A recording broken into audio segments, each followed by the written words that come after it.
warahmatullahi wabarakatuh. Oke, rekan-rekan, apakah hari ini ada kabar dari Pak Dr. Muslihudin hari ini masuk atau bagaimana?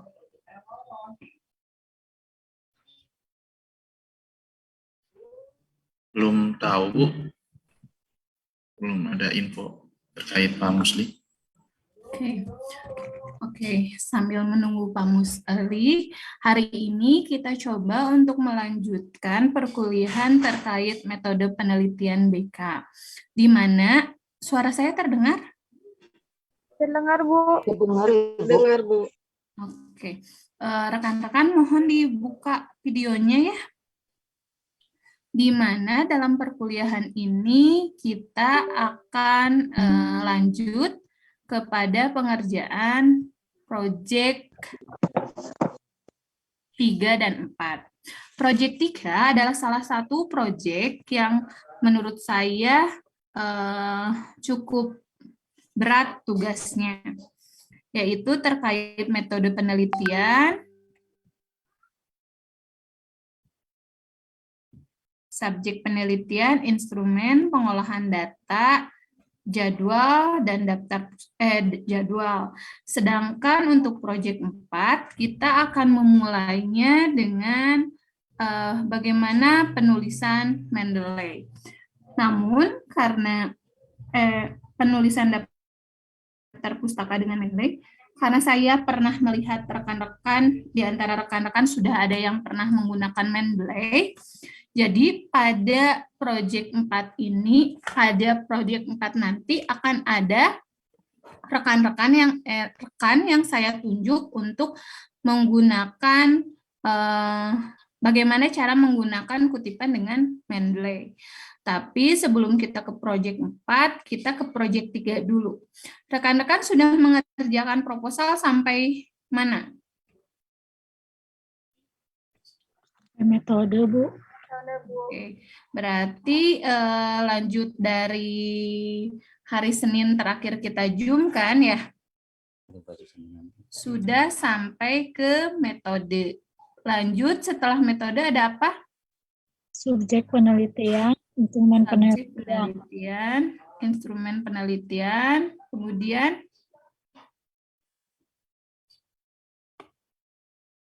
ini hostnya berubah-ubah ya?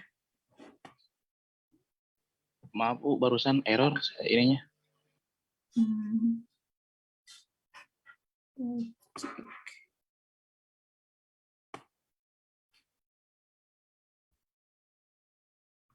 Di bagian H ya.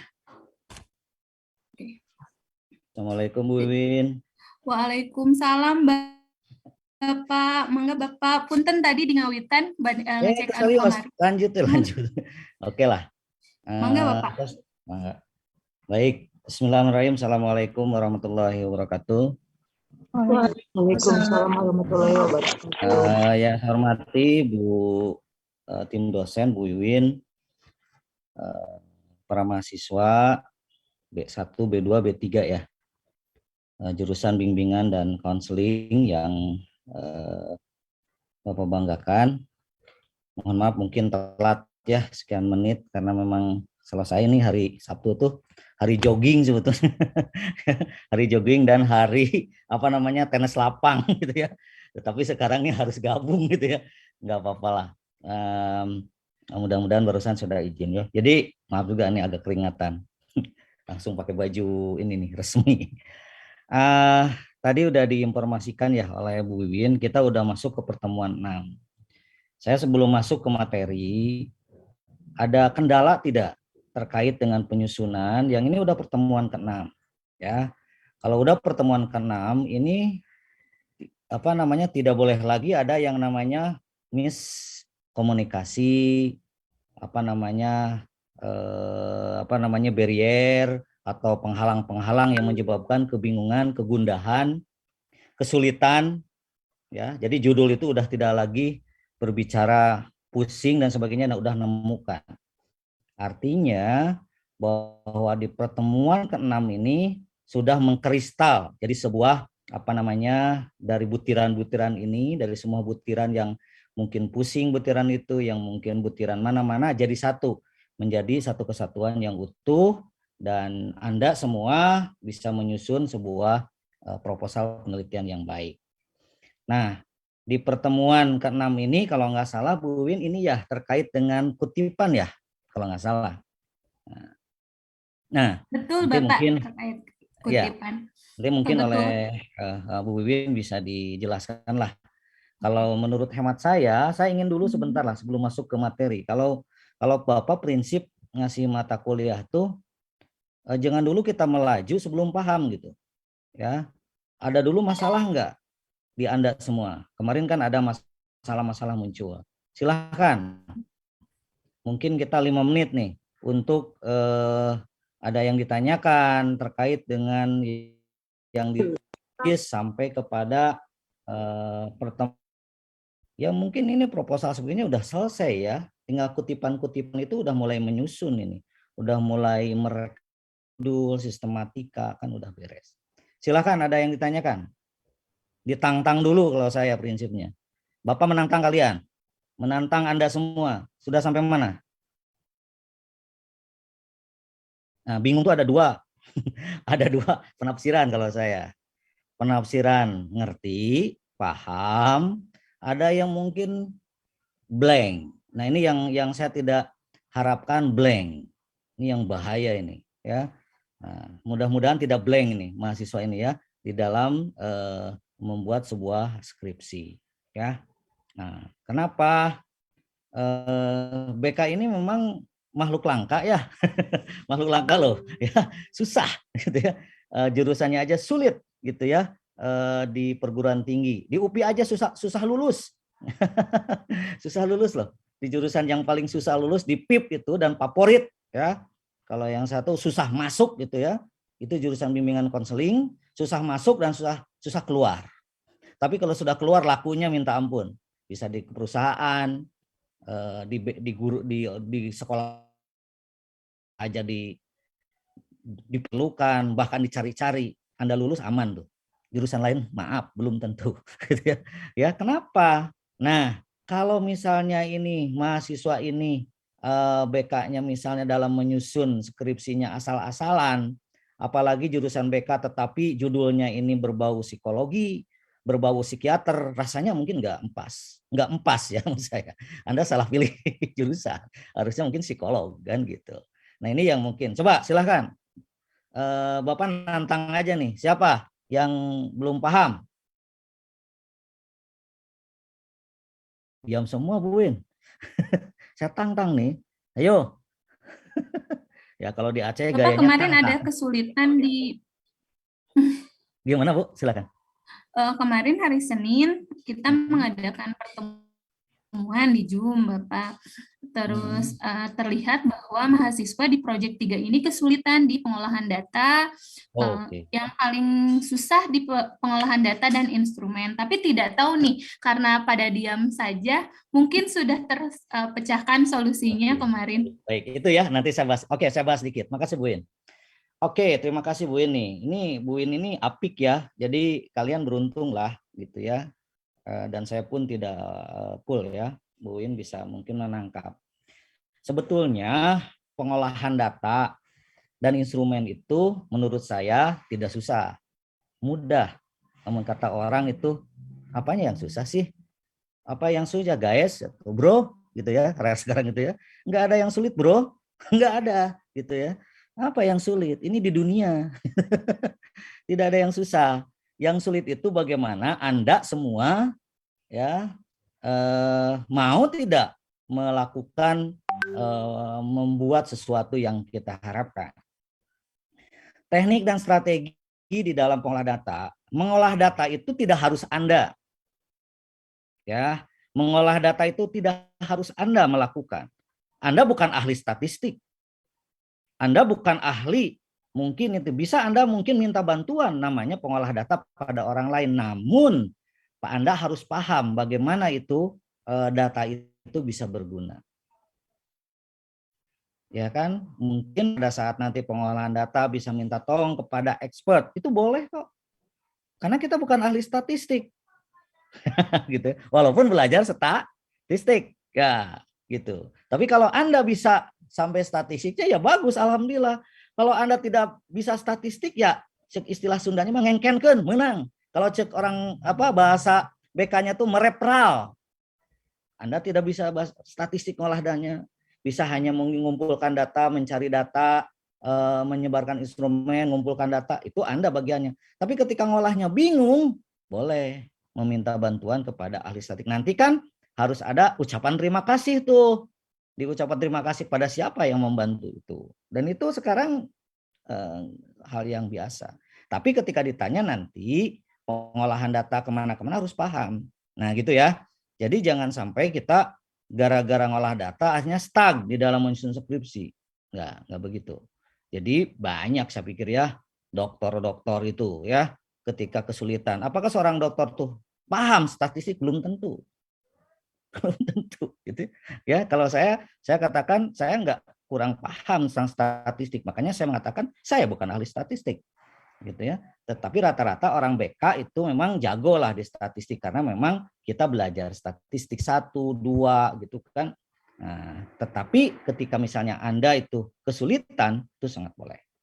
Jadi pengolahan data itu sebetulnya bagaimana mengolahkan data. Kalau menurut hemat saya yang paling mudah penelitian itu ngolah datanya jangan kualitatif deh penggunaannya.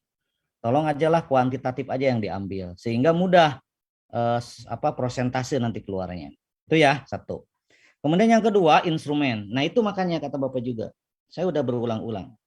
Anda nyusun instrumen, kebingungan nyusun instrumen karena saya pikir tidak paham dalam menyusun variabel dalam judul itu aja. Kalau judulnya macet, tidak ngerti dalam penyusunan variabel, otomatis macet di dalam menyusun instrumen. Karena kan instrumen itu diturunkan dari variabel.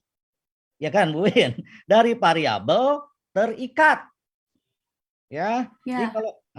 Jadi kalau Anda misalnya mengambil 2 variabel terikatnya, turunkan dari situ. Ada indikator-indikatornya dari variabel itu. Nah, ya, variabel misalnya minat penjurusan. Nah, minat itu indikatornya apa? Ketertarikan berapa instrumen, keseriusan berapa instrumen, itu ditoli. Bikin instrumen. Nah, instrumennya kembali apakah kita menggunakan non-tes atau tes. Biasanya non-tes kita ini. Ambil mata kuliah instrumen dengan saya juga lah kalau nggak saya belum masuk. Dengan ada pegang di sini udah ngambil mata kuliah instrumen. Udah ya. Cuman saya belum masuk karena waktunya nih. Belum bisa, hanya bisa ini juga luar biasa nih dengan Bu Win. Spesial. Spesial. Jadi nanti mungkin saya coba masuk ya. Saya khawatir juga instrumennya ini larinya kepada tes juga nih. Jadi pusing nanti. Nanti kalau Anda lari ke tes, psikotes, berat itu ya, nggak selesai nanti di lapangan. Benar ya. Bukan saya nakut-nakuti tidak. Tetapi ya, menurut saya, menurut Bapak, kan Anda ini ingin kuliahnya tepat waktu. Tetapi berkualitas kan. Jangan berlete-lete kuliahnya. Duit habis gitu kan. Jodoh lama kan gawat itu. Jadi maksud saya kuliah cepat, nikah cepat gitu kan. Kerja cepat kan edun tuh. Ya.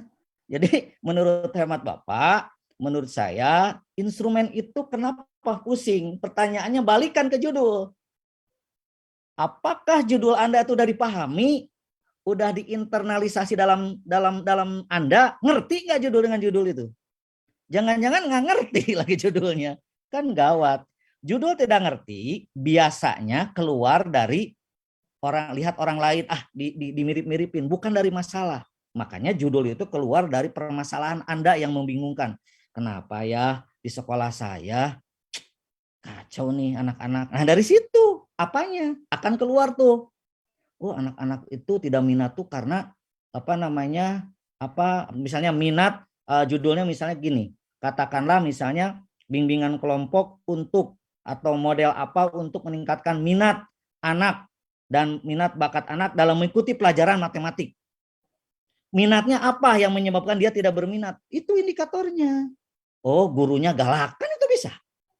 Galaknya kenapa? Itu dijadikan instrumen. minat bakat apa ya, bingungnya tuh buat instrumen karena judul aja nggak ngerti, karena judulnya lihat orang lain dimirip-miripin, nggak akan nemu instrumen, nggak akan nemu, bener. Tapi kalau judul itu berangkat dari masalah, istilahnya adalah air mengalir, akan dengan sendiri keluar, tak tak tak gitu. Misalnya gini, Anda ingin misalnya kenakalan remaja yang sekarang tawuran, judul misalnya menanggulangi penakalan tawuran di SMK, kan sering terjadi tuh, atau mungkin hubungan bebas. Apa itu seks atau hubungan bebas indikatornya? Satu, tentang yang namanya indikator pertama kurang mendapatkan pendidikan agama di rumahnya. Itu indikatornya apa? Gitu diturunkan jadi sebuah instrumen. Pasti pusing Bu Win kalau misalnya judulnya aja nggak paham, ya. Tapi kalau yang sudah paham dengan sendirinya. Nah, caranya langkah ketiga setelah kita judul paham, indikator ada. Kan ini indikator tuh banyak penelitian orang lain juga tuh. Lihat. Betul Pak, indikator banyak yang nggak ada tuh Pak. Nah, itulah. Saya lah khawatirnya larinya ke psikologi Bu Win, teman-teman ini. Ini yang ya bismika Allahumma ahya wa amut ini semua kalau begitu ya. Tidur semua ini kuliahnya. Jadi kalau saya suruh nyidang ini habis sama saya bener aja gitu ya. Artinya berarti ini judulnya aja harus diulang kan gitu. Tapi saya kemarin melihat beberapa orang udah oke. Jadi jangan khawatir ya, tetap jalan. Nah, tadi Bu Win mengatakan bukan ini harus bagus ya. Bapak ingin kuliahnya cepat, bermutu, berkualitas, tidak bertele-tele. Kuliah kalau memang bisa tembus 3,5 tahun, kenapa tidak? Di KIP Siliwangi ini Anda semua. Tapi kalau tidak bisa, ya gimana? Jangan terlalu lama, 5 tahun, 6 tahun, ngapain? Duit habis, jodoh diambil orang, karena Anda memikirkan skripsi aja, nggak senyum, wajah tidak tertata. Jadi akhirnya lari pada orang lain kan gawat. Jadi harus wajahnya seger gitu ya. Ketika ketemu pacar itu walaupun nyusun skripsi seger aja gitu loh. Sehingga orang semakin seger ya walaupun nyusun skripsi ya pacar saya gitu loh. Jadi enjoy gitu ya. Sekali lagi itu mungkin jawaban apa. Kalau saya pelajarannya itu aplikasi saja. Jadi ketika kita menyusun sebuah namanya indikator atau variabel ini misalnya kenakalan remaja, cari tuh skripsi orang lain. Ada instrumennya kan? Ambil tuh instrumen orang lain. Kalau toh memang Anda tidak bisa buat, ingin pinjam, bikin surat. Oh, saya ingin minjam instrumennya punya saya misalnya. Kalau saya terkait dengan psikologi perkembangan, penelitian di PAUD kalau saya. Jadi kalau saya model bimbingan perkembangan dalam mengembangkan kecerdasan jamak saya. Itu skripsi disertasi saya. Banyak orang yang nelpon ke saya, Pak Dokter, saya ingin pinjam instrumen, buat pernyataan bahwa kita pinjam dari saya, dan saya ada tulisan boleh itu karena kita meminjam hak orang lain dipinjam gitu, ada pernyataan tapi dimodifikasi boleh itu kalau memang Anda kesulitan ya. Jadi jangan sampai sulit ya, apalagi sulit gitu akhirnya DO gitu ya. Widat senyum tuh ya. Jadi sekali lagi, kalau istilah anak kecil sekarang, anak SD, anak TK, citil katanya gitu ya, membuat instrumen dan jangan pusing, jangan stres, lakukan, buat sebuah perubahan. Dari sekarang, salah satu penyusunan skripsi yang baik adalah jangan ditunda, ya. Kalau bisa pagi setengah jam atau sejam, siang 2 jam, gitu dalam satu hari itu ada dilakukan, jangan sampai lepas, hancur lah. Kata orang Sunda hancur minah gitu ya semuanya. Jadi semuanya akan hancur. Dari sekarang disusun. Bikin tuh di laptop tuh proposal revisi 1, proposal revisi 2, simpan proposal dalam satu folder. Kemudian udah dipecah lagi dalam folder. Bab skripsi aku misalnya. Bab 1, bab 2, bab 3, susun file bab 1, bab 2 dipecah-pecah, mulai disusun. Walaupun tidak disuruh oleh Bu Wiwin atau saya, susun dari sekarang. Ketika membuat sebuah laporan, orang lain masih kusek-kusek, Anda udah bab 3. Gitu kan? Keren tuh. Nah, jadi di situ kuncinya mengeberhasilan. Bapak bukan sombong. Saya S1 3,5 tahun atau 4 tahun. Sebentar saya. Jadi saya nggak suka lama-lama kuliah. Jadi kalau ada mahasiswa yang lama-lama kuliah tuh gemes gitu. Nah, ya, gemes ingin ngusir aja, udah nggak usah lah gitu. Tapi kalau yang ingin cepet, ayo gitu kan. Nah, S2 juga saya tidak lama, 2 tahun apa ya, 2 tahun setengah gitu. Orang lain kan berlama-lama ngapain gitu ya. S3 pun saya nggak barengan Pak Dr. Mubiar tuh, profesor sebentar lagi. Profesor Aan gitu ya, yang itu teman-teman saya semua. Cepat katanya. Pak Mus bisa cepat. Ngapain lama-lama? Skripsi yang baik, tesis yang baik, disertasi adalah selesai pada waktunya. Bagus kan gitu prinsipnya ya. Jadi tapi tidak berarti harus mudah. Gitu mungkin jawaban saya. Bisa dipahami nggak nih cara menyusun apa namanya instrumen dari situ. Jadi ketika kita udah tahu indikatornya, variabelnya, cari tuh variabel itu di skripsi orang lain, ambil tuh instrumen-instrumen dari orang lain yang kita bisa adopt. Nah, nanti kalau memang banyak sekian persen meminjam itu berarti Anda minta izin. Itu ya. Tapi kalau udah dimodifikasi memang produk Anda oke. Tapi kalau udah produk orang lain itu boleh istilahnya meminta izin. Saya pun jujur pada saat S2 itu pakai satu instrumen menggunakan instrumen rektor tetangga kita. Itu bapak saya, Prof. Samsu. Ya, jadi saya itu dulu membuat tesis instrumen meminjam kepada Bapak Prof. Samsu, satu buat saya. Ya, jadi tentang perencanaan karir, model bimbingan perkembangan yang punya beliau, saya ambil dari disertasinya, yang 2 lagi saya buat. Itu boleh. Tapi buat kita diskusi. Jadi nggak pusing kan buat skripsi kan? Tidak takut lah. Yang suatu hal yang mudah. Begitu Bu Win, ada lagi nggak? Sebelum nanti mungkin Bu Win menjelaskan dulu lah. Kan ada ya, selain sekarang ya Bu Win aja saya ngikuti ya. Ada betul, lagi? Bapak. Namun ada mahasiswa yang mau memperlihatkan pekerjaannya Bapak sebelum kita mulai. Boleh, silakan. Soalnya kalau kita terus mulai, takut ada yang harus dikoreksi banyak. Bapak siapa? Baik, silakan Bu Win. Saya tutup ya, tapi saya melihat ya.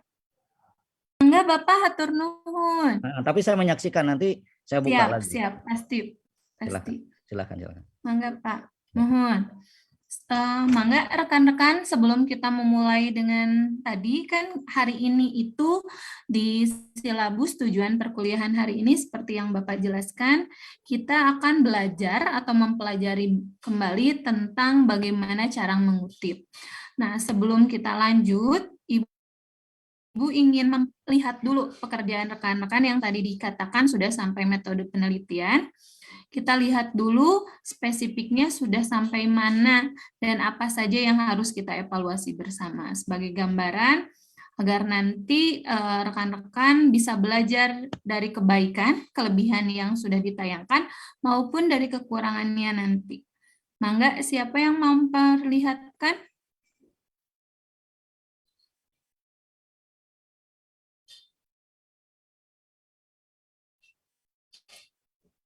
Ini suara saya terdengar?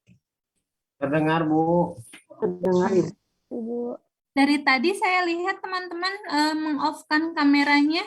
Boleh dibuka dulu kameranya? Biar terlihat yang mana yang sudah segar gitu siap kuliah, yang mana masih memakai baju tidur.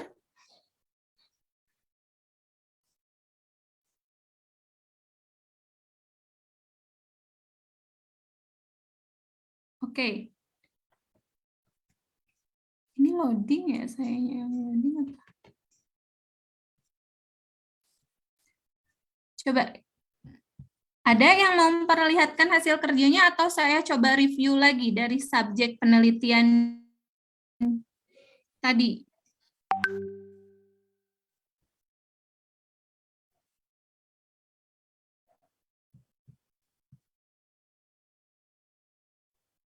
Wah, jangan saum semuanya ya, pikirannya jangan saum.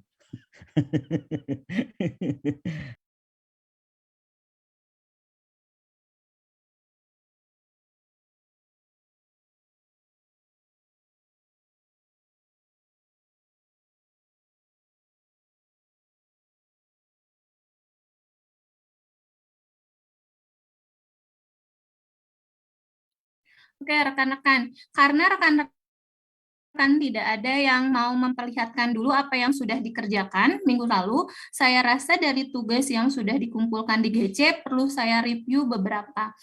Yang paling krusial dari tugas yang sudah dikumpulkan di GC adalah hampir semua dari rekan-rekan itu baru selesai di poin H, yaitu di metode penelitian. Sedangkan subjek ke bawah itu belum dikerjakan.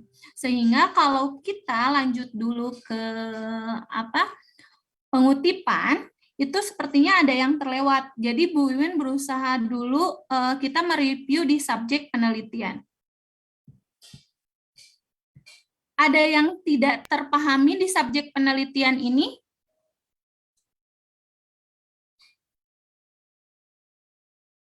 Apa sih pengertian dari subjek penelitian menurut rekan-rekan semua?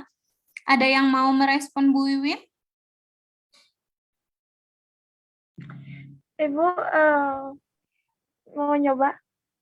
Ya, mangga Teh Siti. Kalau menurut aku, jadi subjek penelitian itu apa yang ingin kita teliti. Jadi informasi-informasi yang kita dapat dari apa yang kita teliti, kita kaji di sana, terus paparkan, kayak gitu mungkin, Bu. Oke, Teh Siti sendiri sudah sampai subjek belum? Belum, Ibu, masih yang kemarin. Oke, ada yang sudah sampai subjek? Subjek penelitian, coba Bu Wiwin telaah lagi bersama ya.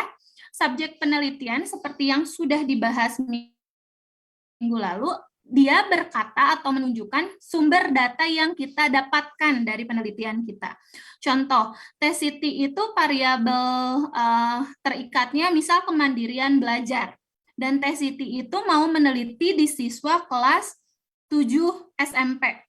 Nah, subjek penelitiannya bisa kita ambil yaitu siswa kelas 7, subjek penelitian kita.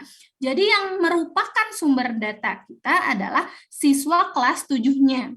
Tapi karena kita penelitiannya mixed method, di mana penelitian ini menggabungkan kualitatif dan kuantitatif, maka ketika kita berbicara kuantitatif, kita harus berbicara populasi, keseluruhan orang atau subjek penelitian yang dilibatkan dalam mengambil sumber data. Jadi harus spesifik kelas 7 itu ada berapa puluh orang, ada berapa kelas, kita berbicara populasi yang akan terlibat pada penarikan kesimpulan nanti.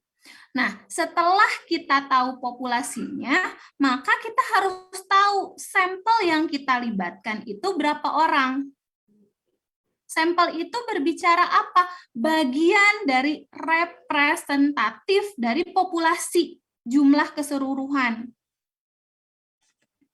Dengan kata lain, Bu, kalau kelas 7 ada 5 kelas, A, B, C, D, E, berarti saya boleh tidak mengambil 5 kelasnya. Boleh, tapi kita harus jelas dulu. Kenapa tidak mengambil keseluruhan?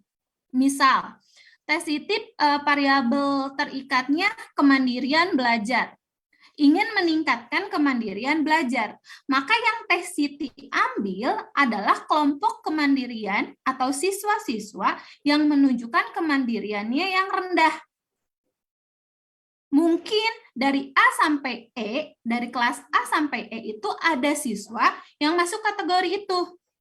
Teh Siti ambil sebagai bagian dari populasi yang kita sebut sampel.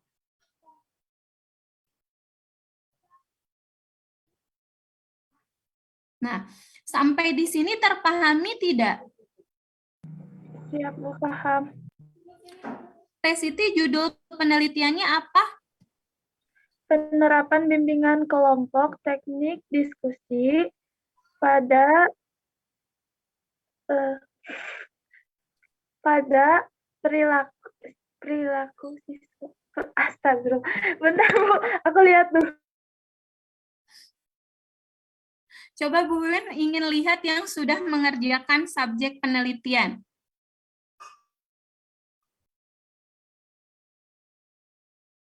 Ada yang sudah mengerjakan subjek penelitian?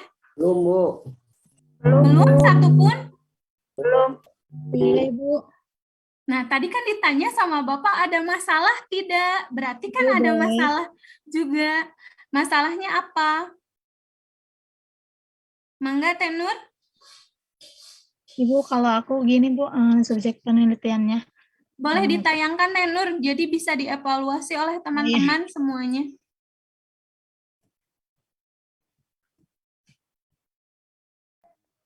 Ya, Bu, udah ada judulnya.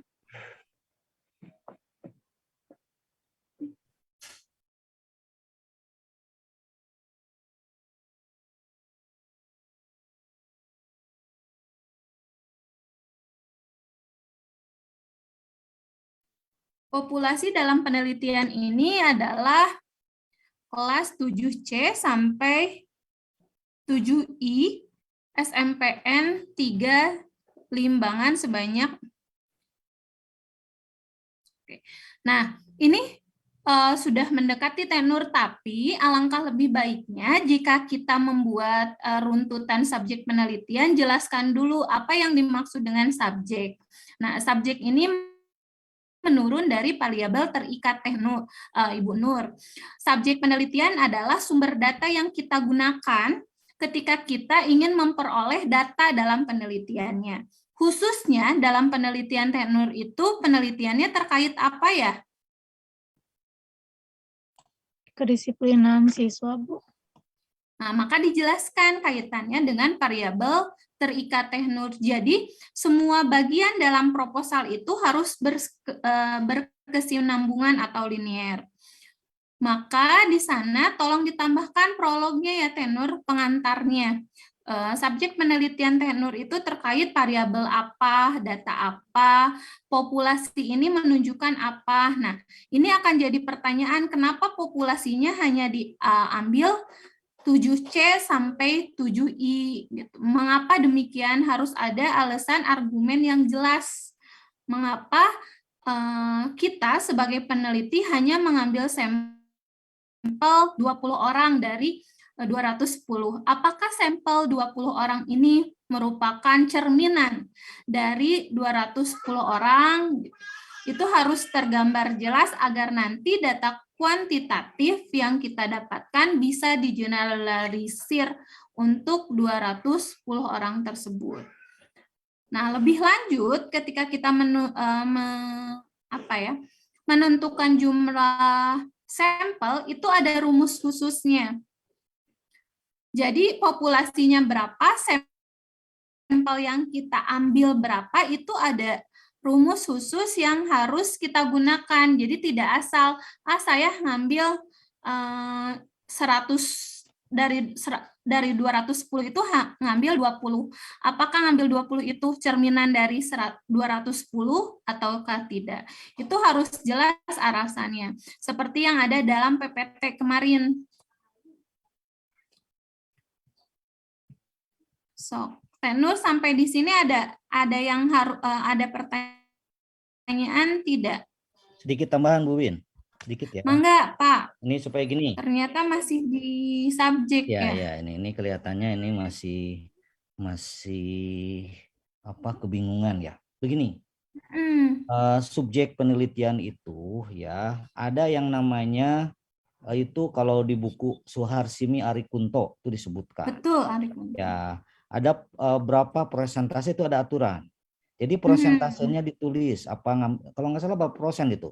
30% atau berapa persen dari populasi ya, dari populasi. Ya. Jadi kita misalnya nih dari kemarin Bapak lupa lagi. Pokoknya silakan cari buku metode penelitian Suharsimi Arikunto atau mungkin dulu itu pakar metode penelitian Pak Purkon, Profesor Purkon almarhum ya. Purkon. Ya, rektor itu cari bukunya. pertanyaan Bapak ingin tanya nih, maaf nih Bu Win, kepada mahasiswa. Ada yang sudah memiliki buku metode penelitian nggak? Ayo. Ada Sudah Pak, punya nggak yang punya Pak Purkon atau Bu Suharsini? adanya yang Creswell Pak. Ya? Saya belinya yang Creswell Pak. Ya, oke. Kreso agak nggak apa-apa, silahkan. Tapi itu mungkin terlalu umum ya. Nanti coba cari deh buku ya, belilah apa namanya buku metode penelitian itu karangan Pak Furkon, karangan Pak apa namanya Bu Suharsini. Di situ dijelaskan prosentase dari sekian. Karena kan tidak mungkin 20 nanti dikejar. Kok 20 dari 120 sedikit banget. Mana alasannya kan gitu. Jadi jangan sembarangan kita apa namanya menuliskan jumlah atau sampel. Jadi gini, sampel penelitian ini berdasarkan atau menurut Suharto Kunto tahun sekian dikatakan bahwa sampel dari 100 ini diambil 30%. Nah, 30% dikali misalnya 120, berapa 30%-nya? Itu yang jelas. Nah, kemudian buat alasannya. Alasannya jangan sampai misalnya di dalam populasi itu hanya mungkin homogen Datanya. yang ditelitinya. Harus heterogen. Kita harus lihat sekolahnya. Kalau kelas nih, kalau di satu sekolah, Anda harus melihat kelas 7, kelas SMP, kelas 7, kelas mana? Kelas 8, kelas mana? Kelas 9, kelas mana? Begitu. Ya, nggak bisa Anda melihat misalnya meneliti di SMP X, tapi yang diteliti hanya kelas 7 saja. Kalau mau kelas 7, cantumkan di situ kelas 7 di judulnya. Penelitian deskriptif analitik di kelas 7 SMP apa? Oke. Tapi kalau Anda tidak mencantumkan di kelas 7, berarti kan ada semua yang diambilnya begitu. Itu mungkin tambahan Bu Win ya. Terima kasih. Betul Bapak, hatur nuhun. Nah, seperti yang tadi digambarkan oleh Bapak, Bu Win coba memberikan, tapi rekan-rekan harus punya bukunya dulu. Ini adalah contoh dari penentuan populasi yang diambil dari buku Arya Kunto. Jadi ketika kita mempunyai populasi 210 orang, nah, bagaimana kita menentukan jumlah sampelnya? Kita harus menggunakan rumus yang pasti, karena ini berkaitan dengan nanti teknik analisis data yang kita gunakan. Karena seperti yang kita tahu, kalau rekan-rekan sudah kuliah statistika belum? Belum. Oh, pantesan. Nah, nanti di kuliah statistika itu ada pengolahan data, analisis statistik inferensial, di mana ketika kita meneliti dengan metode penelitian pengolahan data inferensial, kita harus mengeneralisir kesimpulan kita untuk keseluruhan. Jadi populasi sampel yang kita ambil itu harus jadi cerminan populasi. Nah, ketika kita mempunyai sampel tadi Bu Nur 210 orang, populasinya 210 orang, maka sampelnya ditentukan dengan rumus minimal. Dengan tingkat kepercayaan masing-masing, bisa 5% kesalahannya gitu. Berarti kita mengambil 95%. Atau 10% gitu. Berarti kita mengambil tingkat kepercayaan 90%. Nah, kalau di statistik nanti dijelaskan rumus ini dikenal dengan rumus Solvin. Kalau di buku Arya Kunto Suharsini. Arya Kunto. Nah, penentuannya di mana Teteh menentukan atau Akang Teteh semua menentukan populasi dulu. Jadi populasi Akang Teteh itu kelas 7 itu berapa orang? Kalau Bu Nur tadi kan menentukan dari kelas C sampai I. Nah, populasi di sini harus diambil seluruhnya. Jadi dari A sampai I. Berapa di total? Nah, setelah di total, baru dimasukkan ke dalam rumus Solvin ini. Jadi tidak mungkin populasi sampelnya menunjukkan 20 subjek tadi. Itu yang harus dievaluasi oleh rekan-rekan. Nah, kenapa kita harus memakai rumus tadi? Karena kita berkaitan dengan olah data dan nanti penarikan kesimpulan dari data tersebut. Harus dipercaya berapa persen data tersebut atau kesimpulan kita. Setelah kita menentukan sampel, maka selanjutnya kita akan bisa menentukan bagaimana kriteria atau alasan-alasan kenapa sampel itu masuk. Betul tadi kata Pak Dr. Haji Muslihuddin bahwa sampel itu harus heterogen, mewakili semuanya, nggak boleh homogen. Yang kedua, alasan kita menentukan sampel tadi dengan jumlah yang dirumuskan oleh Solvin tadi adalah kita bertujuan purposive sampling. Jadi penentuan sampel yang bertujuan. Tujuannya apa? Ya tadi dikaitkan dengan variabel terikat kita. Maka sebelum nanti kita olah data, kan kita mengadakan pretest dulu. Ketika pretestnya, hasil pretestnya muncul, data tersebut kita olah, lalu kita ranking. Misal tadi Bu Nur populasinya 210 orang. Ternyata diperoleh hasil 107 orang yang kita jadikan sampel kita. Nah, dari 210 orang, diambil 170 orang, di mana orang-orang tersebut kita ambil tidak asal, tapi bertujuan, yang menunjukkan gambaran dari kedisiplinan yang rendah. Gitu. Jadi nggak asal ngambil. Kalau asal ngambil berarti kita mengambil sampel acak, boleh. Tapi khusus untuk penelitian ini kita mengambilnya dengan purposive sampling, sampel yang bertujuan, yaitu terkait dengan variabel terikat kita. Coba sampai di sini terpahami? Ada yang perlu kita diskusikan bersama? Coba rekan-rekan lebih tanggap lagi. Jadi Bu Wiwin dan Pak Muslihuddin nanti tahu bagian di mana Bu Wiwin dan Bapak bisa membantu kalian ketika kesulitan. Tapi kalau kaliannya saum seperti ini gitu ya, diam tidak. Bu, ini saya sulitnya ini gitu. Nanti akan bingung ketika membantunya di bagian mana. Nah, kalau di bagian subjek penelitian sudah dirasa cukup, kita lanjut lagi ke bagian instrumen. Bu, saya mau nanya Bu yang subjek penelitian itu. Mangga. Kan saya kan bukan sekolah kerja di sekolah gitu ya Bu. Jadi kan nggak tak, terus belum ke sekolah juga, jadi kan nggak tahu kayak siswanya berapa, kayak gitu-gitunya. Jadi gimana ya Bu? Nah, ini berarti berkaitan dengan latar belakang penelitian. Salah satu bagian dari latar Bu Yuliarti, makasih pertanyaannya. Salah satu latar dari topik dari latar penelitian kita, latar belakang penelitiannya adalah bagaimana kita menggambarkan kondisi di lapangan atau studi pendahuluan. Ketika Teh Yuliarti berkata, Bu, saya tidak tahu sekolah saya berapa jumlahnya. Berarti Bu Yuliarti belum mengadakan studi pendahuluan di lokasi penelitian Teh Yuni, gitu ya, Bu Yuni. Kalau nanti coba sudah bikin latar belakangnya belum? Yang proyek pertama itu ya Bu? Ya, Udah. Coba bisa ditayangkan tidak? Bentar Bu.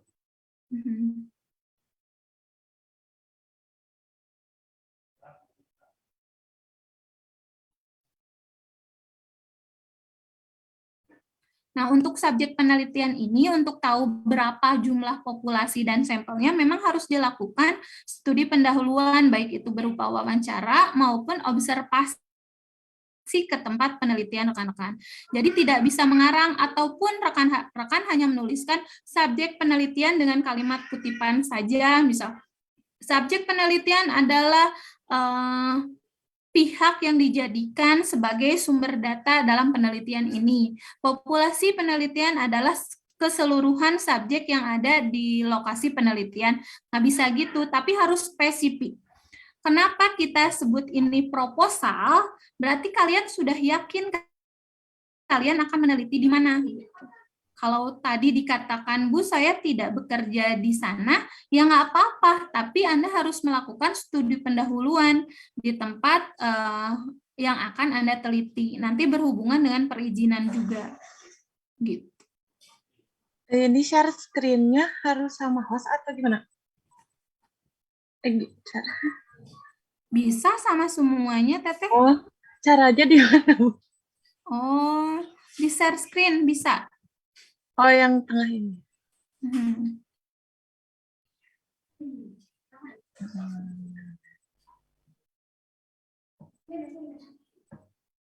Oke, rekan-rekan, karena kita masih membahas proyek 3, belum ke proyek 4 kutipan, jadi mohon maaf Bu Wiwin minta lagi tambahan waktu Bapak Tesawios. Mangga. Mohon, paling kita bertemu lagi di hari Senin, jika Bapak berkenan, nanti kita share screen, share linknya Bapak. Berapa itu ya? Takutnya saya ada rapat. Mohon, mangga Bapak. Oke. Boleh nanti ya. Coba Teh Yuniarti. Ya, Bu. Ke atas Teh, latar belakangnya mana? Ini segini, Bu. Ini di atasnya mah desain yang itu, yang pemilihan desain. Cuma Oke, segini. sepertinya untuk Teh Yuniarti harus nanti coba japri lagi ke Bu Wiwin agar Bu Wiwin nanti membantu lagi di latar belakangnya, karena minimal di latar belakang ada poin-poin yang harus tercantum. Kalau tadi memang latar belakangnya seperti itu, sepertinya harus dievaluasi lagi Teh Yuniarti. Oh iya, baik, Bu. Oke, terima kasih. Saya Mangga. juga nih. Siapa namanya tadi yang ini? Teh Yuniarti, Bapak. Bu Yuni ya. Cara membuat latar belakang. Nih triknya. 1. Ada 4 alinea di situ yang harus ada. Betul. Tolong ditulis supaya tidak pusing nanti. 1, kondisi ideal. Mengutip kutipan terkait dengan kemandirian. Cari itu di koran, di buku, di media, di skripsi orang lain. Kan kelihatannya tentang kemandirian di SMK. Masalahnya itu ya, kemandirian itu apa, Bu Yuni? Halo, supaya dibantu nih, Bu Yuni. 1. Teh Yuni, tadi Bu Yuni. Mana Bu Yuni? Oh, itu judulnya ya. apa? Judulnya apa? Coba keluarin. Judulnya apa?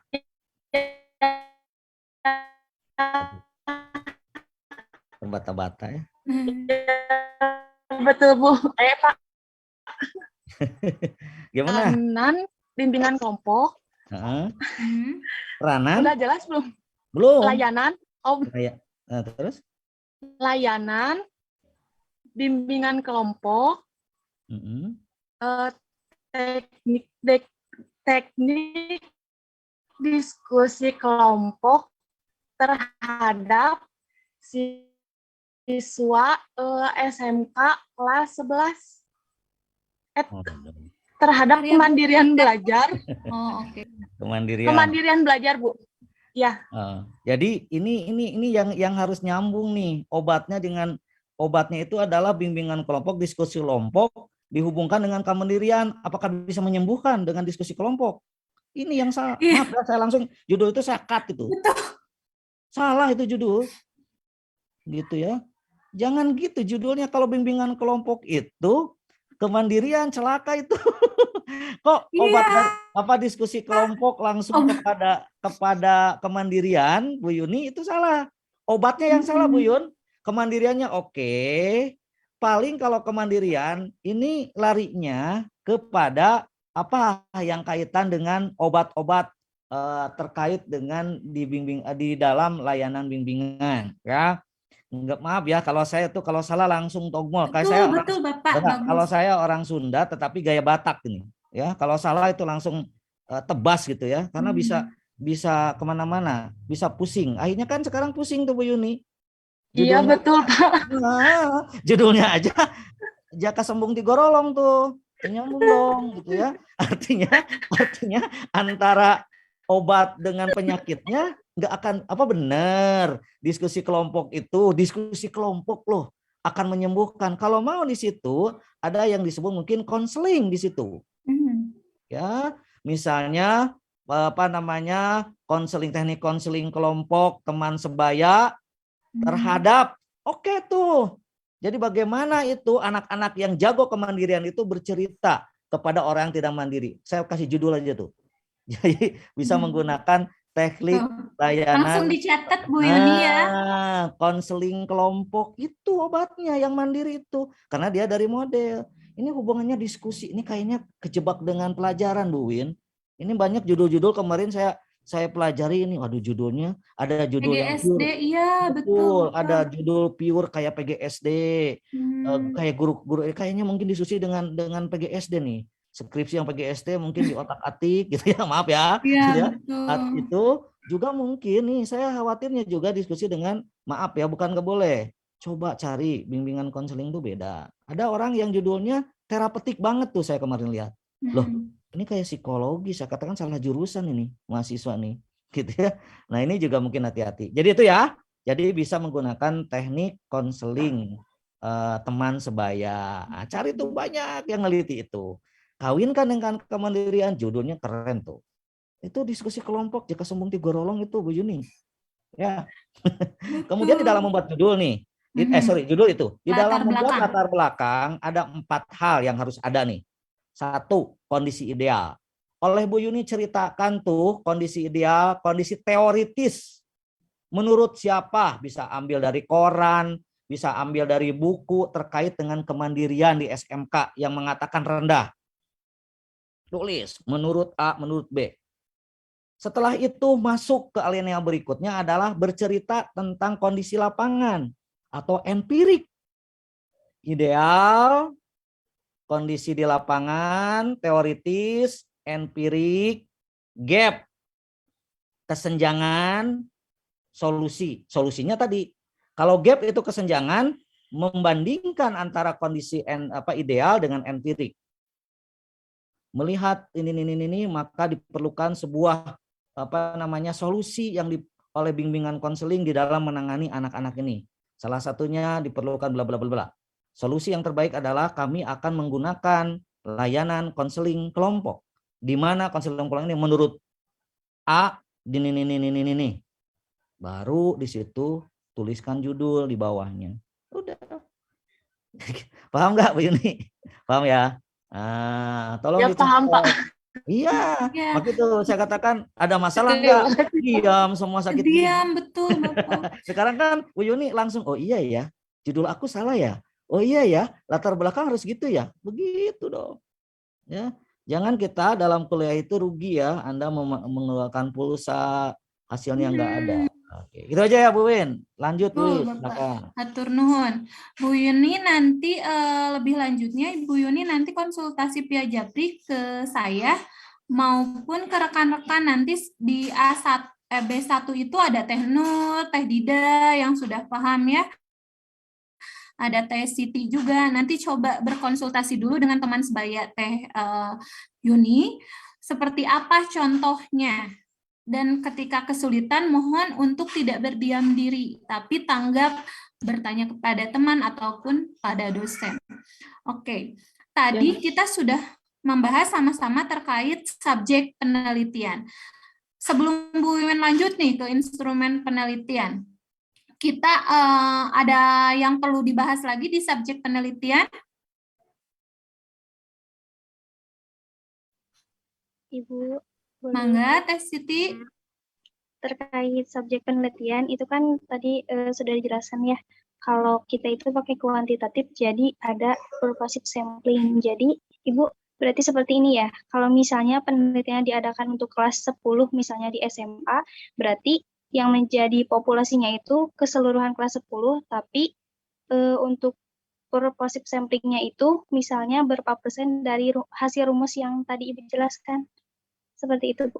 Betul, Teh Siti, betul sekali seperti itu untuk subjeknya. Jadi populasinya keseluruhan kelas yang diambil, tapi sampelnya kita menggunakan teknik purposive sampling dengan persentasi berapa persentase siswa yang kita jadikan sampel. Tapi perlu dikoreksi sedikit, bukan berarti kita memakai metode kuantitatif, tidak. Kita memakai metode mixed method yang di dalamnya ada kuantitatif research-nya. Maka di dalamnya juga ada pengolahan data, pengolahan data kuantitatifnya. Ketika kita ingin mengolah data kuantitatif, maka kita menggunakan inferensial. Nah, kalau kita pakai inferensial, kita mengeneralisir kesimpulan itu memakai rumus yang tadi gitu. Jadi kenapa harus pakai rumus? Karena itu untuk menyimpulkan tadi. Betul Teh Siti, sepertinya Teh Siti sudah terpahami, dan ingat ketika di subjek penelitian jangan lupa mencantumkan lokasi penelitian kita secara detail. Iya, Bu. Ya. Ibu boleh satu lagi? Mangga Teh Siti. Nah, untuk ininya, Bu, apa namanya, instrumen. Nah, si instrumen itu dibagikannya berarti nantinya ke siswa apa namanya, yang mewakili itu atau ke semuanya, Bu? Yang siswa yang Baik. Sebenarnya ini dibahas juga di definisi operasional. Salah satunya di definisi operasional itu ada bagian langkah-langkah dari metode variabel bebas kita. Contoh, saya ambil contoh yang Teh Siti Sofia, variabel bebasnya apa? Jangan-jangan rekan-rekan lupa variabel bebas itu apa? variabel bebasnya ini, Bu, counseling behavior technique modeling.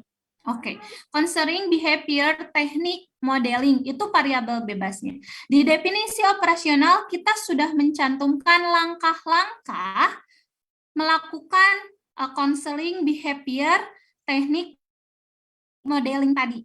Betul? Itu harus tercantum berapa pertemuan di langkah-langkahnya. Misal, saya akan melakukan penelitian sebanyak 10 pertemuan. Di 10 pertemuan itu diuraikan. Pertemuan pertama itu, kita mengadakan pretest, kan Teh ya? Pretest itu dilakukan ke semua populasi kita. Nah, nanti diolah datanya. Diolah datanya di ranking. Misal Teteh penelitiannya variabel terikatnya apa? Perilaku sopan santun, Ibu. Perilaku sopan santun. Jadi semua orang di populasi itu mendapatkan instrumen itu di pretest agar kita tahu di ranking dari 1 sampai 210 itu ranking kesopan santunannya ada di mana. Ketika sudah dimasukkan rumus sampel yang kita butuhkan 120 misalnya dari 200 tadi, di ranking yang paling rendah kedisiplinannya. Nah, itu yang kita treatment jadi sampel penelitian kita. Setelah kita mentreatment sebanyak 10 kali pertemuan, terakhir kita mengadakan post-test, maka instrumen yang subjek yang menerima instrumen kita adalah yang kita treatment tadi. Gitu. Jadi, rekan-rekan, sistematika proposal dari poin A sampai poin terakhir, poin naon akan Teteh jadwal ya? Poin apa? M kalau nggak salah. Sampai M itu saling berkaitan. Jadi jangan sampai Akang Teteh mengerjakan metode penelitian, subjek penelitian, instrumen sendiri-sendiri. Tidak, itu harus saling berkaitan, linier. Judulnya apa, ke latar belakang, kerumusan masalah, ke manfaat, ketujuan, definisi operasional yang di dalamnya ada langkah-langkah. Nah, definisi operasional itu berkaitan dengan subjek dan instrumen kita. Kak Hartos? Ibu boleh bertanya, Bu? Boleh, Teh Siti mangga. Siti lagi. Maaf, buat di definisi operasional kan ada langkah-langkah. Aku tuh masih bingung. Untuk dilakukan itu langkah-langkah bimbingan konseling per pertemuan atau misalnya kan kita teh pastinya melakukan konseling teh selama beberapa kali ya Bu. Konseling bimbingan. Kok sih ya Allah. Kan aku teh judulnya teh tentang bimbingan. Aku judulnya tentang bimbingan. Nah, untuk langkah-langkah bimbingannya itu, apakah langkah-langkah dalam satu pertemuan atau langkah-langkah misalnya pertemuan pertama kita melakukan ini, kedua ini gitu. Atau gimana? Kalau di proposal itu langkah-langkahnya masih general, Teh. Karena kan kita belum buat RPL-nya, belum membuat tujuan dan sebagainya. Tapi pertemuan itu jelas mau seperti apa dan mau bagaimana. Ingat, definisi operasional itu adalah pemahaman kita, kata-kata kita secara langsung bagaimana sih proses penelitian kita dilakukan. Makanya ketika kita menyusun definisi operasional, harusnya sudah tergambar kan semua, oh variabel terikat yang saya maksud maunya ini, indikatornya ini, gitu. Berbeda dengan penelitian lain-lain, penelitian saya indikatornya ini, variabel bebas saya ini. Langkah-langkah yang menjadi ciri khas saya dalam penelitian, ada berapa pertemuan dan mau seperti apa setiap pertemuannya itu jelas. Jadi yang membaca definisi operasional akan secara tidak langsung menggambarkan, oh bayangan penelitian tes Siti Sariyah itu berbeda dengan penelitian tes Siti Sopiah gitu, walaupun layanannya sama, berbeda teknik saja. Tapi itu jadi ciri khasnya, seperti itu. Ibu, terima Oke, kasih. rekan-rekan. Terima kasih, Bu. Sama-sama, Teteh. Nanti mohon ditayangkan ya definisi operasionalnya. Kita lanjut dulu. Tadi subjek selesai. Ibu mau bertanya lagi, boleh, Bu? Enggak boleh, Teh Marlina. Tapi resikonya nanti ya, kita nambah 1 pertemuan atau 2 pertemuan agar tuntas minggu depan. Ya, Ibu, nggak apa-apa. Ibu, kalau misalnya kan kita harus nyebar instrumen ya, Bu, ya, ke anak itu, ke siswa. Nah, itu, Bu, instrumennya apakah boleh ngambil dari DCM, daftar cek masalah, apa kita buat, Bu, diubah-ubah gitu? Tentang misalnya kepercayaan. Oke, sekarang Teh Marina terpahami ya pertanyaannya, bagaimana instrumen yang kita gunakan. Sebaiknya Bu Wiwin ulangi lagi materi yang minggu lalu terkait instrumen. Setelah subjek kita ke instrumen. Kita sama-sama pahami dulu apa itu instrumen. Instrumen ini sudah muncul di rekan-rekan? Belum. Sudah, Bu. Halo? Sudah, Ibu. Sudah, Bu. Nah, apa itu instrumen? Instrumen itu alat yang kita gunakan untuk mengumpulkan data. Nah, mengumpulkan data apa? Data variabel terikat kita. Instrumen yang bisa digunakan, seperti yang Bapak tadi jelaskan, ada non-test dan test. Tapi kita akan menggunakan non-test. Nah, non-test yang kita gunakan harus menggambarkan 2 metode sekaligus, baik itu kualitatif maupun kuantitatifnya. Metode instrumen yang kita gunakan untuk menjawab pertanyaan kualitatif, bagaimana proses, bagaimana kendala, itu rumusan 1 dan 2 ya, pertanyaan 1 dan 2. Maka kita menggunakan wawancara, observasi, dan studi dokumentasi. Kita melakukan wawancara ke guru BK, kalau bukan kita yang meneliti menjadi guru BK-nya, mewawancara siswa bagaimana proses itu dilakukan, layanan kita dilakukan, melakukan observasi dari awal kita melakukan layanan sampai akhir, kita mendapatkan data kualitatif. Deskripsi gambaran bagaimana sesuatu dilakukan. Sedangkan untuk bisa menjawab pertanyaan dalam rumusan masalah 3, kita harus menggunakan data kuantitatif. Maka kita gunakan angket. Nah, jadi ketika kita bilang, Ibu, instrumen yang kita gunakan apakah kalau tadi pertanyaannya seperti Teh Malina, sepertinya teman-teman hanya berpikir itu instrumen itu angket saja. Padahal instrumen itu semuanya gitu. yang kita berikan ke anak-anak berupa pretest dan posttest, betul angket. Nah, tapi angketnya tidak boleh sembarangan kita menggunakan. Harus sesuai dengan indikator yang sudah kita tentukan sebelumnya. Indikator yang kita gunakan, tadi Teh Marina, variabel terikatnya apa sayang? Variabel terikatnya itu tentang kepercayaan diri, Bu. Nah, Teh Marina kan dapat tuh di definisi operasional indikator kepercayaan diri yang Teh Marina ingin teliti. Misal ada 5, dari 5 itu harus ada dan termuat dalam angket kita. Entah itu kita tadi kata Bapak meminjam dan memodifikasinya, tapi kalau di IKIP itu rata-rata kita membuat, karena seperti yang rekan-rekan tahu, Bapak, di IKIP itu salah satu syarat sidang itu membuat artikel.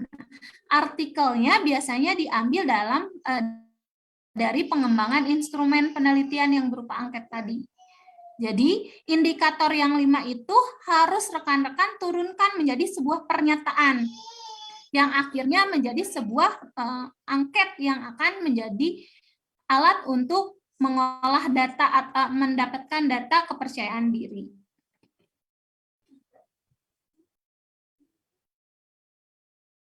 Mana ya contoh?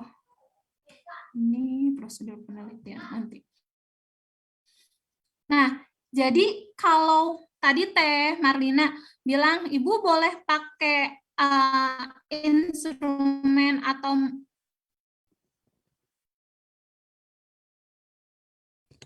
Bu Yun kurang begitu mendengar tadi pakai apa gitu ya. Boleh, asal sesuai dengan indikator yang ingin Teh Marlina tadi saring datanya. Kalau tadi meminjam ya harus jelas prosedur meminjamnya. Tapi kalau dari IKIP biasanya disarankan untuk mengembangkan agar nanti dibuat sebuah artikel terkait pengembangan instrumen yang kalian teliti. Gitu. Teh Marlina? Iya, Bu. Baik, Bu. Terima kasih, Bu, penjelasannya. Mangga. Ada lagi rekan-rekan terkait instrumen nih sekarang? Ibu, Kalau boleh Siti, Bu. Boleh Teh Siti. Kalau liar tuh ungkapkan liarnya di mana gitu. Takutnya terus maju, tapi ternyata geningan latar belakang dan judul juga masih acak-acakan. Gimana Teh? Kalau untuk instrumen sendiri itu butuh validasi nggak Bu? Atau kita bikin sendiri aja? Gitu? Nah, kalau tadi dari dipaparkan di PPT tadi, kalau mengikuti ya alur dari IKIP gitu, instrumen yang kita buat, baik itu variabel wawancara observasi maupun angket, itu harus divalidasi oleh dua pihak. Yang satu oleh pembimbing dan dosen ahli di bidang variabel yang kita teliti. Yang kedua, divalidasi oleh lapangan atau empiris. Jadi diuji coba. Apakah keterbacaannya betul, apakah valid, apakah reliable atau tidak. Jangan sampai variabel yang ingin kita teliti kepercayaan diri, tapi instrumen yang kita gunakan malah menjangkit data kemandirian belajar. Gitu. Berarti itu tidak valid dan tidak reliable. Bukan mengukur yang ingin diukur dan tidak konsisten datanya. Jadi apakah pertanyaannya tadi dari Teh Siti divalidasi? Iya, divalidasi kalau kita mengembangkan sendiri oleh dua dosen pembimbing maupun dosen ahli di bidang variabel tersebut, dan yang kedua oleh lapangan atau empiris di lapangan diuji coba gitu Teh. Baik Ibu, terima kasih. Mangga. Ada lagi? Nah, seperti yang tadi Bapak kasih tips kepada rekan-rekan, mohon dicatat. Rekan-rekan tidak akan mungkin bisa mengembangkan atau menyusun bagian instrumen jika rekan-rekan indikatornya belum jelas. Minggu kemarin kita bertemu membahas tentang proposal rekan-rekan, itu banyak sekali dari rekan-rekan yang belum menyantumkan indikator. Indikator berbeda dengan aspek ya. Ibu, mohon maaf, mau bertanya. Teh Fisabilillah. Kalau misalkan indikator dengan faktor itu sama atau tidak? Beda. Beda, ya. Terima kasih, Bu. Ya, faktor itu menggambarkan yang mempengaruhi atau hal-hal yang ada di dalamnya. Sedangkan indikator itu lebih ke ciri. Bagaimana sih seseorang dikatakan percaya diri? Bagaimana sih seorang dikatakan mandiri belajarnya? Gitu. Itu indikator dan itu bisa teman-teman dapatkan dari grand teori variabel terikat teman-teman yang bisa dibaca dari buku maupun penelitian sebelumnya. Jadi kalau teman-teman masih betah di kosan, masih betah di kamar masing-masing tanpa beranjak ke perpustakaan, itu akan sulit mencari indikator. Ibu, kalau indikator itu misalnya tentang percaya diri. Nah, indikatornya itu misalnya siswa dapat bertanggung jawab gitu, Bu. Nah, itu pernyataannya, Teh. Indikatornya tanggung jawab. Nah, ciri dari seseorang bertanggung jawab itu seperti apa? Dibuatlah pernyataannya. Itu dari indikator tersebut. Untungnya di bagian, harusnya kalau di angkatan sebelumnya, di bagian instrumen itu di proposal rekan-rekan sudah harus mencantumkan kisi-kisi dari instrumen. Tapi untuk tahun ini ternyata baru sampai indikator apa yang ingin dikembangkan dan bagaimana memvalidasinya. Jadi rekan-rekan tidak sampai ke kisi-kisi instrumen untungnya. Tapi walaupun demikian harus jelas dulu indikator yang ingin dikembangkannya apa untuk nanti dijadikan sebuah instrumen. Gitu. Nah, di indikator ini harus juga tergambar bagaimana menguji coba instrumen ini. Bagaimana uji validitasnya, bagaimana uji reliabilitasnya, itu harus tergambar. Dan itu bisa dijawab jika rekan-rekan mempunyai buku metode penelitian atau statistika penelitian.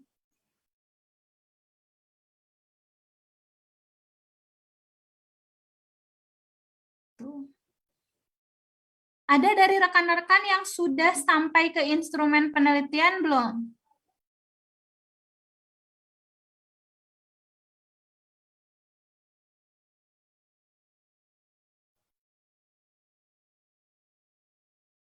Halo?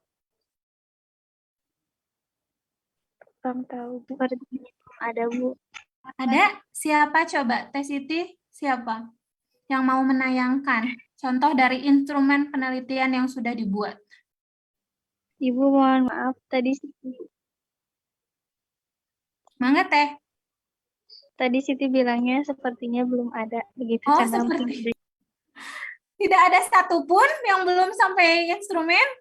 Saya mau coba, Bu, boleh? Mangga, Teh Linda.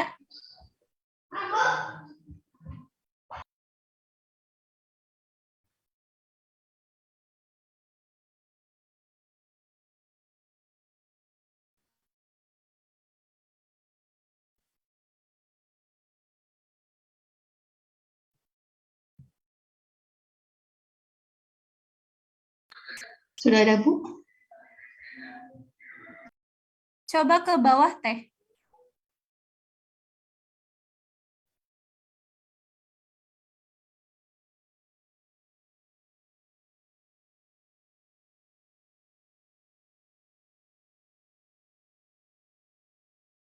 Kata sedikit, nah ini bisa dijadikan contoh dari instrumen penelitian yang bisa rekan-rekan semua lihat di bagian instrumen penelitian.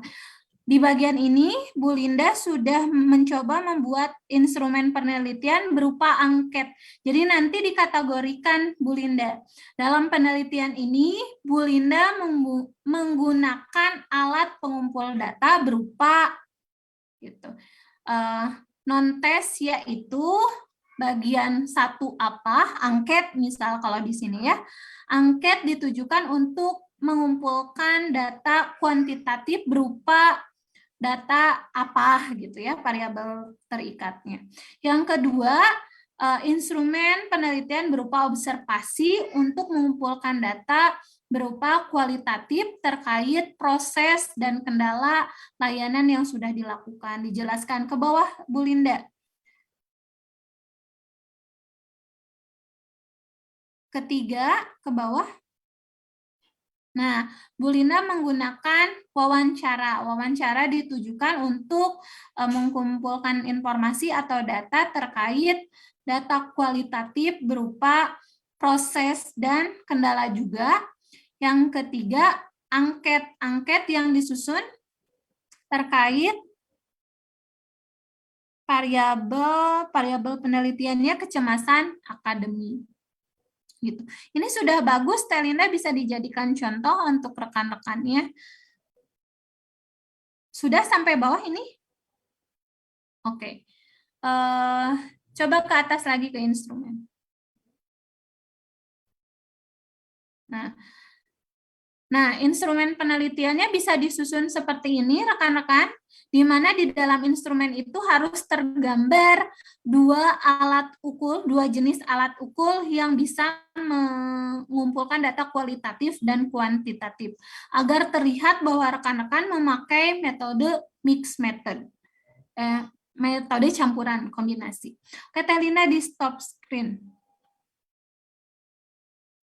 Hanya saja tambahannya untuk bagian yang Bu Linda tadi, silakan untuk ditambahkan indikator yang akan dikembangkan ke dalam angket tadi, Bu Linda. Kan itu belum masuk ya? Nah, setelah instrumen kita ke pengolahan prosedur penelitian. Itu instrumen masih ada kendala?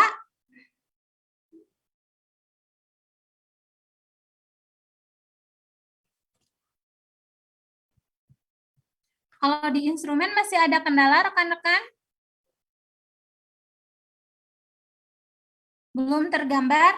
Baik, kita sepakati dulu. Kita mau bertemu di hari Senin, itu nanti membahas tentang harus ada real ya dari rekan-rekan metode, bagian metode. Yang kedua bagian subjek, yang ketiga bagian instrumen, yang keempat bagian prosedur penelitian, yang kelima pengolahan data. Kalau jadwal itu semua sudah sama, tapi lima hal tadi belum ada tergambar di proyek yang sudah dikumpulkan di GC. Jadi hari Senin kita akan membahas itu, dan hari Selasa Bu Wiwin ingin rekan-rekan semua mempraktekkan menggunakan Mendeley untuk mengutip. Jadi silahkan rekan-rekan dari hari ini mulai menginstal di Word-nya, di aplikasi Microsoft-nya, aplikasi Mendeley. Karena di IKIP kita mengutip memakai aplikasi Mendeley. Jadi untuk pertemuan bagaimana cara mengutip, kita langsung praktek di hari Selasa. Oke, hari ini kita mau sudah mereview dulu proyek-proyek yang sudah dikumpulkan, ternyata masih banyak yang harus dievaluasi. Minggu depan terakhir kita bertemu, sebelum tanggal 18 atau tanggal 20, kita mengadakan seminar proposal. Sebelum Bu Wiwin menutup perkuliahan hari ini, ada tidak yang mau menyimpulkan hari ini kita sudah membahas apa saja?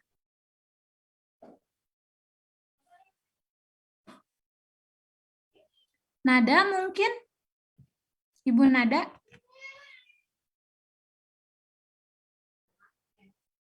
Ya, Bu. Oke, sebelum Bu Wiwin dan Pak Muslih menutup perkuliahan hari ini, tolong ada yang menyimpulkan dulu hari ini kita sudah membahas apa saja.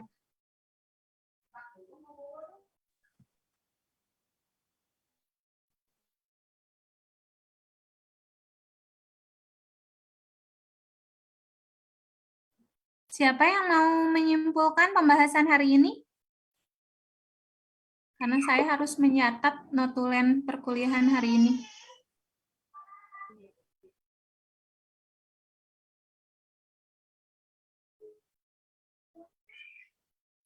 Oke, rekan-rekan, hari ini kita tidak dapat apa-apa. Dapat Bu, subjek Bu. subjek penelitian, Hari instrumen, pengembangan instrumen, sama indikator Bu. Oke. Hari ini kita mengulang terkait subjek penelitian karena rekan-rekan belum ada yang sampai subjek penelitian yang sudah dikumpulkan di GC. Yang kedua, kita membahas tentang instrumen penelitian.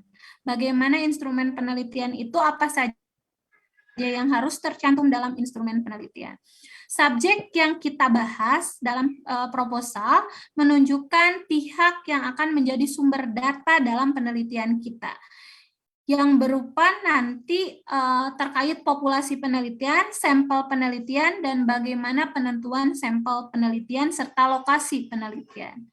Instrumen penelitian terkait bagaimana alat ukur yang kita gunakan untuk mendapatkan data yang kita inginkan, yaitu berupa data kualitatif maupun data kuantitatif. Di mana data kualitatifnya kita gunakan instrumen penelitian berupa wawancara dan observasi, dan untuk data kuantitatifnya berupa angket yang disusun dari indikator variabel terikat yang sudah rekan-rekan susun di bagian sebelumnya.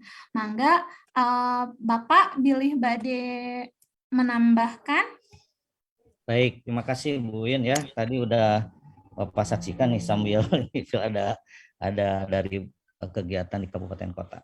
Baik, terima kasih. Panggilannya akang-akang teteh nih teh. Kalau saya sebenarnya saudara-saudara ya. Akang teteh. Kebiasaan Ya, di karena kelas. kebiasaan di Aceh ya, saya suka menekan saudara-saudara Anda gitu ya. Karena di Aceh itu bahasanya harus bahasa tegas gitu ya. Kalau di Sunda ya memang harus lembut ya. Baik. Akang-akang dan teteh juga Bu Wiwin, alhamdulillah ya. Jadi kesimpulan tadi, tolong judulnya dari sekarang gitu udah mulai dirautan lah, direvisi ya seperti tadi. Jadi tolong dari sekarang itu diinginkan. Kemudian tadi yang diinformasikan oleh Bu Wiwin benar ya, bahwa perlu ada yang namanya buku yang Anda lakukan. Artinya Bapak Ibu sekalian harus membeli ya. Jadi Anda semua harus membeli buku tuh Suharsimi Arikunto. Kalau tidak mau beli buku, fotokopi deh. Jadi dimiliki oleh Anda. Jangan pinjam-pinjam ya kalau neliti itu. Jangan pinjam-pinjam, belilah buku itu enggak seberapa kok. Karena ciri itu babon ya. Jadi itu buku babon. Yang namanya Suharsimi Arikunto itu buku babon, metode penelitian. Silahkan ada mau tambah buku penelitian yang ini atau yang tadi Criswell boleh silakan. Tapi yang mudah dicerna, yang saya dari S1, S2, S3 yaitu buku Suharsimi Arikunto, buku Pak Prof. Purkon almarhum, dulu lah guru-guru saya mudah. Insya Allah saya mungkin akan membuat tulisan lah jujur ya. Nanti mungkin dengan Bu Win, saya lagi konsep ya. Siap, siap. Lingkungan Siliwangi untuk paham gitu ya, bahwa dari bagaimana membuat judul BK gitu ya, gimana membuat sebuah pendahuluan supaya nanti ada pedoman yang lebih baik begitu. Baik, itu aja mungkin akang-akang dan teteh semua untuk perkuliahan hari ini. Saya jadi cadel ya, Anda semua. Jadi karena ini kayaknya anak saya gitu ya, masih bawah gitu ya. Anda semua, karena anak saya aja sedang S2 nih, gitu ya di BK gitu ya, di bimbingan konseling ya. Tapi masih terlihat sangat muda bapaknya ya. Anak saya aja udah S2 gitu ya, udah tua saya. Jadi sekali lagi ya, tolong semangat, selesaikan. Mukanya jangan muka muram deh menghadapi skripsi BK tuh, senyum aja. Jadi pertama judul yang Anda lihat itu senyumin dulu sedikit, senyum tipis saja. Senyum, nanti dia judul itu akan mengeluarkan aura. salah ini kan gitu. Tapi kalau Anda baut, maka si judul itu akan nutup. Si judul skripsi Anda akan nutup. Biarin aja kata judul, aku bingung ini yang akan. Tapi kalau Anda senyum, senang, tanya judul itu, hey, kamu kesalahannya di mana gitu. Gitu kan? Enggak apa-apa. Bahasa tubuh kan? Oh iya ya. Jadi Anda itu tidak kenal judul karena enggak pas mau tidur coba lihat dulu judulnya. Oh, benar, tutup lagi ke air mungkin sambil mungkin ya BAB lihat salah nih kan dia kelihatan nih muter di otak kita. Oh iya salah di sini. Nanti ada aspirasi ya. Jadi jangan sampai judul simpen nggak akan jadi. Nah sekarang ini tadi yang ditanyakan ya. Oh nah kalau kesulitan tadi tanya ke Bu Wiwin. Nah nanti mungkin pada saat pertemuan dengan Bapak ngomong kalau dengan saya itu rugi deh kalau nggak ngomong dong bener. Rugi ya gitu ya kalau nggak ngomong. Jadi aku nih kalau ada Pak Mus, saya panggilannya Pak Mus ya, saya harus ngomong kesalahannya sini sehingga bisa dibenarkan ya kan. Tapi kalau Anda diam udah mah misalnya ketemunya jarang gimana gitu. Nah nanti mungkin kalau udah sehat bener banget saya kali-kali insya Allah mungkin dari Aceh akan datang ke Siliwangi mungkin kita bisa diskusi ya ketemu gitu ya. Walaupun memang sibuk banget. Tapi nah doanya aja ya, minta doanya aja dari semuanya. Saya bisa pindah jadi kepala atau direktur LPMP Jawa Barat. Tolong ini sedang open bidding dari Aceh. Saya udah 4 tahun di Aceh, tapi istri saya juga kan dosen IKIP Siliwangi itu. Tapi jangan disebutin Bu Win, jangan stop aja. Ya, dibilang. Nanti disangka wah ini gitu ya. Wah gitu. Nah, biarin aja. Nah jadi semuanya mudah-mudahan saya kalau udah pindah ke Jawa Barat kan lebih luang ya. Kemudian juga peluang-peluang untuk kerjasama dengan kementerian lebih dekat kalau Bapak udah pindah ke Jawa Barat. Doanya aja ya, minta doanya mudah-mudahan saya dimudahkan di dalam open bidding jabatan eselon 2 mau naik ke eselon 2 sekarang. Dan mudah-mudahan ditempatkan di Jawa Barat itu aja ya sehingga bisa ketemu dan mungkin Anda bisa main tuh ke LPMP Lembaga Penjaminan Mutu Pendidikan sekarang jadi namanya Balai Besar Penjaminan Mutu Pendidikan yang ngurus NUPTK. Nah jadi kesulitan UNPTK bisa ngomong ke saya sulitnya di mana gitu, tidak harus bertahun-tahun tidak harus berbulan-bulan seminggu jadi gitu ya, ngapain lama-lama gitu ya. Nah ini yang harus dobrak gitu ya, kasihan tuh orang-orang honorer yang udah sekian dia dapat NUPTK akhirnya terhambat jadi sertifikasi kan kasihan. Betul. Iya, ngapain juga. Jadi mudah-mudahan doanya ya semuanya doakan, mudah-mudahan Bapak dimudahkan, dilancarkan, segera pindah berkumpul dengan keluarga saya di Bandung. Nah, Bapak sendiri di Aceh 4 tahun. Untung tidak tergoda ya, alhamdulillah. Aduh. Iya, padahal di situ cantik-cantik tuh, banyak cut-cut di sana. Tapi alhamdulillah, saya masih kuat iman dan kuat istilahnya. Gitu ya. Baik, terima kasih ya. Saya kembalikan ke Bu Wiwin, semuanya sehat, salam untuk keluarga. Assalamualaikum warahmatullahi wabarakatuh. Waalaikumsalam warahmatullahi wabarakatuh. Hatur nuhun Bapak. Sama-sama. Oke, rekan-rekan karena waktu sudah menunjukkan pukul 12:10, kita akhiri dulu perkuliahan kali ini. Kita janjian bertemu. Nanti kita sepakati apakah bertemu secara langsung ataupun melalui Zoom yang tidak bisa bertemu langsung. Seperti kemarin-kemarin yang bimbingan langsung dengan Ibu, langsung bertemu, boleh juga kita jadwalkan dengan Zoom. Yang penting cepat beres dan tolong jika ada masalah jangan diam. Kita selesaikan bersama, cari jalan keluarnya bersama-sama. Hatur nuhun, terima kasih untuk pertemuan kali ini. Mohon maaf atas segala kesalahan, baik itu kata-kata, ekspresi wajah, barokah untuk semua, lancar-lancar semuanya. Salam untuk keluarga tercinta, dilancarkan rezekinya. Wassalamualaikum warahmatullahi wabarakatuh. Waalaikumsalam warahmatullahi wabarakatuh.